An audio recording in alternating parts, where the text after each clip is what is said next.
প্রিয় পাঠকেরা, তোমরা দেখছো স্বপ্নপূরণ এডুকেশন চ্যানেল। আমরা প্রতিদিনের মতন আজকেও নিয়ে চলে এসেছি কিছু গুরুত্বপূর্ণ প্রশ্ন ও উত্তর নিয়ে বাংলায় গুরুত্বপূর্ণ প্রশ্ন উত্তরগুলো প্রতিদিন পাওয়ার জন্য আমাদের চ্যানেলটি লাইক, কমেন্ট, শেয়ার এবং সাবস্ক্রাইব করতে ভুলো না। সাবস্ক্রাইব করে বেল আইকনটি প্রেস করে নিও, তাহলে নতুন নতুন ভিডিও নোটিফিকেশনগুলো তোমরা খুব সহজেই পেয়ে যাবে। এবং আপকামিং পরীক্ষার জন্য এই প্রশ্ন উত্তরগুলো কিন্তু খুব গুরুত্বপূর্ণ, তাই ভুলেও কেউ ভিডিওটা স্কিপ করো না, পুরো ভিডিওটা অবশ্যই মনোযোগ সহকারে দেখো। এবং নতুন যারা আমাদের চ্যানেলে প্রশ্নোত্তরের ভিডিওগুলো দেখছো তারা অবশ্যই লাইক, কমেন্ট, শেয়ার এবং সাবস্ক্রাইব করে বেল আইকনটি প্রেস করে নিও। তোমরা তোমাদের বন্ধু বান্ধব, আত্মীয় স্বজন যারা চাকরির পরীক্ষার প্রস্তুতি নিচ্ছে তাদের সবাইকে এই ভিডিওগুলো শেয়ার করে দিও, যাতে তারাও আপকামিং পরীক্ষায় প্রশ্নোত্তরগুলো পেয়ে উপকৃত হতে পারে। আমাদের ডেসক্রিপশন বক্সে হোয়াটসঅ্যাপ গ্রুপ, টেলিগ্রাম গ্রুপের লিঙ্ক দেওয়া আছে, চাইলে তোমরা সেখানে গিয়ে জয়েন করে নিতে পারো। তোমরা কমেন্ট বক্সে কমেন্ট করে জানাতে পারো তোমাদের কোন বিষয়ের উপর ভিডিওর প্রয়োজন আছে, আমরা সেই বিষয়ের উপর ভিডিও নিয়ে আসার চেষ্টা করব। তোমরা কিন্তু আজকের প্রশ্নগুলো দেখা মাত্রই কমেন্ট বক্সে উত্তর করার চেষ্টা করবে, তাই আর সময় নষ্ট না করে চলে আসি আজকের প্রথম প্রশ্নে। আজকের প্রথম প্রশ্ন, 1 নম্বর প্রশ্ন, ভারত ও মায়ানমারের মধ্যে কোন পর্বতশ্রেণী অবস্থিত? তোমাদের সামনে কিন্তু দেখো 4টে অপশন রয়েছে। 4টে অপশনের মধ্যে সঠিক উত্তরটি হয়ে যাবে অপশন এ, লুসাই। ভারত ও মায়ানমারের মধ্যে লুসাই পর্বতশ্রেণী অবস্থিত। এই লুসাই পর্বতশ্রেণী যার উচ্চতা কিন্তু 2157 মিটার। 2157 মিটার কিন্তু এই লুসাই পর্বতের উচ্চতা। পরবর্তী প্রশ্ন, 2 নম্বর প্রশ্ন, 1936 সালে ইন্ডিপেন্ডেন্ট লেবার পার্টি কে প্রতিষ্ঠা করেন? তোমাদের সামনে 4টে অপশন রয়েছে। 4টে অপশনের মধ্যে সঠিক উত্তরটি হয়ে যাবে অপশন ডি, বি আর আম্বেদকর।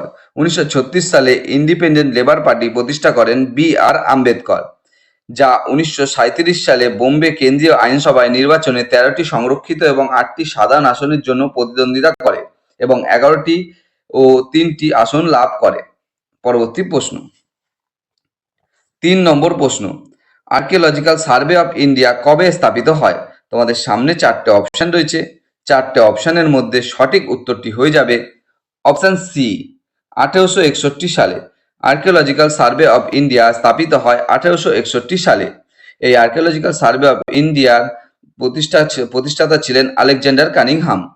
পরবর্তী প্রশ্ন, 4 নম্বর প্রশ্ন, কোন আন্দোলনের সময় আমার সোনার বাংলা গানটি লেখা হয়? তোমাদের সামনে 4টে অপশন রয়েছে। 4টে অপশনের মধ্যে সঠিক উত্তরটি হয়ে যাবে অপশন এ, স্বদেশী আন্দোলন। স্বদেশী আন্দোলনের সময় আমার সোনার বাংলা গানটি লেখা হয়। এটা কিন্তু 1905 সালে কিন্তু স্বদেশী আন্দোলনের সময় আমার এই সোনার বাংলা গানটি লেখা হয়েছিল। পরবর্তী প্রশ্ন, 5 নম্বর প্রশ্ন, পেরিয়ার জাতীয় উদ্যান কোন রাজ্যে অবস্থিত? তোমাদের সামনে 4টে অপশন রয়েছে। 4টে অপশনের মধ্যে সঠিক উত্তরটি হয়ে যাবে অপশন ডি, কেরালা। পেরিয়ার জাতীয় উদ্যান কেরালা রাজ্যে অবস্থিত। পরবর্তী প্রশ্ন, 6 নম্বর প্রশ্ন, উষ্ণতার এসআই পদ্ধতির একক কি? তোমাদের সামনে 4টে অপশন রয়েছে। 4টে অপশনের মধ্যে সঠিক উত্তরটি হয়ে যাবে অপশন বি, কেলভিন। উষ্ণতার এসআই পদ্ধতির একক কেলভিন, যাকে কে অক্ষর দ্বারা, এই কেলভিনকে কিন্তু কে অক্ষর দ্বারা নির্দেশিত করা হয়। পরবর্তী প্রশ্ন, 7 নম্বর প্রশ্ন, ভারত ও চীনের মধ্যে কোন সালে যুদ্ধ হয়? তোমাদের সামনে 4টে অপশন রয়েছে। 4টে অপশনের মধ্যে সঠিক উত্তরটি হয়ে যাবে অপশন ডি, 1962 সালে। ভারত ও চীনের মধ্যে 1962 সালে যুদ্ধ হয়। পরবর্তী প্রশ্ন, 8 নম্বর প্রশ্ন, ভারত কত সালে প্রথম কাগজ মিল তৈরি করেন? তোমাদের সামনে কত সালে ভারতে প্রথম কাগজ মিল তৈরি হয়? তোমাদের সামনে 4টে অপশন রয়েছে। 4টে অপশনের মধ্যে সঠিক উত্তরটি হয়ে যাবে অপশন বি, 1812 সালে। 1812 সালে ভারতে প্রথম কাগজ মিল তৈরি হয়। এটি কিন্তু তৈরি হয়েছিল হুগলি জেলার শ্রীরামপুরে। স্থাপন করেন উইলিয়াম কেরি। এটা কিন্তু স্থাপন করেছিলেন উইলিয়াম কেরি।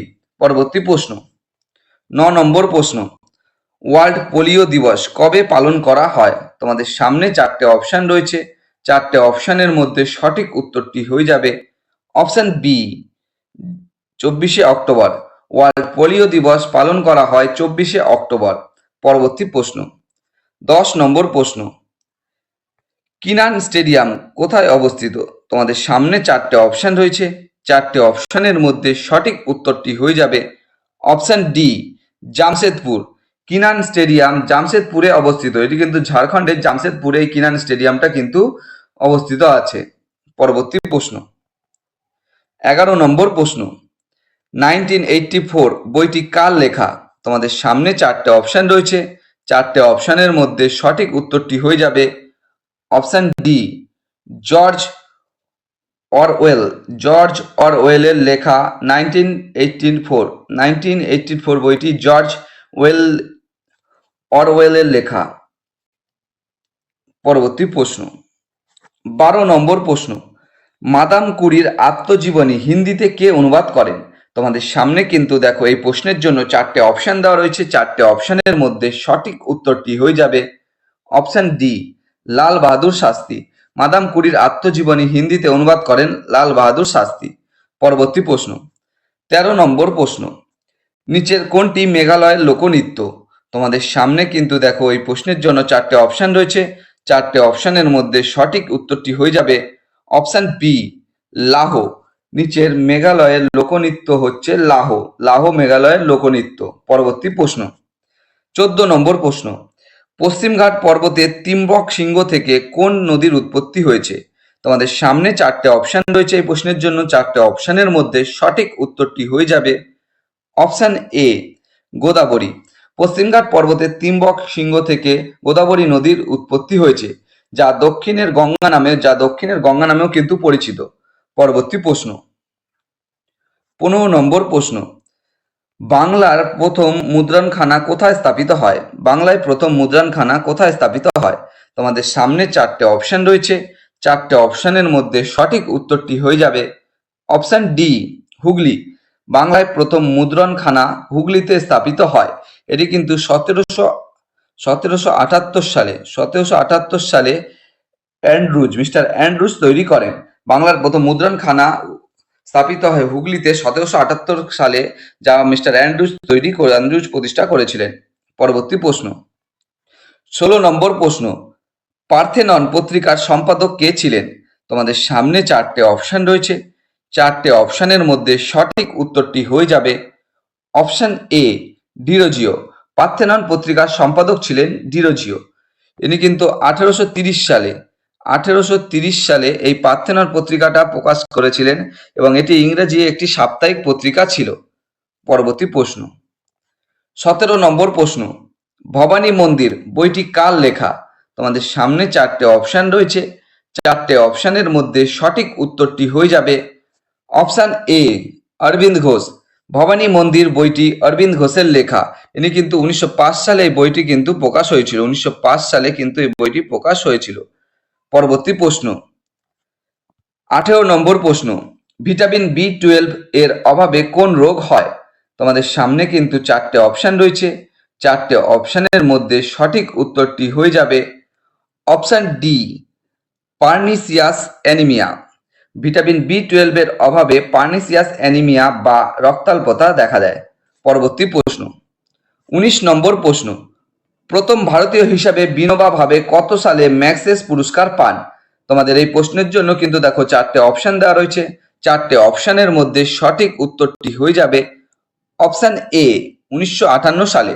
প্রথম ভারতীয় হিসাবে বিনোবা ভাবে 1958 সালে ম্যাক্সেস পুরস্কার পান। ভুটান আন্দোলনের মাধ্যমে তিনি ভারতের ভূমি সংস্কারের অহিংসাভাবে অবদান রাখার জন্য এই পুরস্কার কিন্তু পেয়েছিল।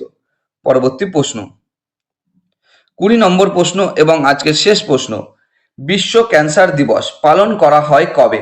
তোমাদের সামনে কিন্তু চারটে অপশন দেওয়া রয়েছে এই প্রশ্নের জন্য, চারটে অপশনের মধ্যে সঠিক উত্তরটি হয়ে যাবে অপশন বি 4 ফেব্রুয়ারি। বিশ্ব ক্যান্সার দিবস পালন করা হয় 4 ফেব্রুয়ারি। বন্ধুরা তোমাদের জন্য আজকে এই 20টি প্রশ্নোত্তর ছিল। 20টি প্রশ্নোত্তরের মধ্যে তোমরা কটি সঠিক উত্তর দিতে পেরেছো অবশ্যই কিন্তু কমেন্ট বক্সে কমেন্ট করে জানাও। এবং তোমরা যদি আমাদের এই প্রশ্নোত্তরগুলো পেয়ে উপকৃত হয়ে থাকো অবশ্যই আমাদের চ্যানেলটি লাইক, কমেন্ট, শেয়ার এবং সাবস্ক্রাইব করে বেল আইকনটি প্রেস করে নিও।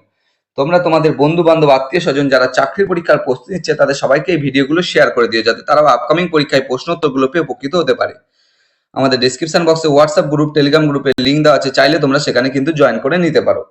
এবং তোমরা কিন্তু নতুন যারা আমাদের চ্যানেলে প্রশ্নোত্তর ভিডিওগুলো দেখছো তারা অবশ্যই লাইক, কমেন্ট, শেয়ার এবং সাবস্ক্রাইব করে বেল আইকনটি প্রেস করে নিও। আমাদের কমেন্ট বক্সে কমেন্ট করে জানাতে পারো তোমাদের কোন বিষয়ের উপর ভিডিওর প্রয়োজন আছে, আমরা সেই বিষয়ের উপর ভিডিও নিয়ে আসার চেষ্টা করব। তোমরা সবাই কিন্তু ভালো থেকো, সুস্থ থেকো। দেখা হবে আবার পরবর্তী একটি নতুন ভিডিওতে। সবাইকে অসংখ্য ধন্যবাদ।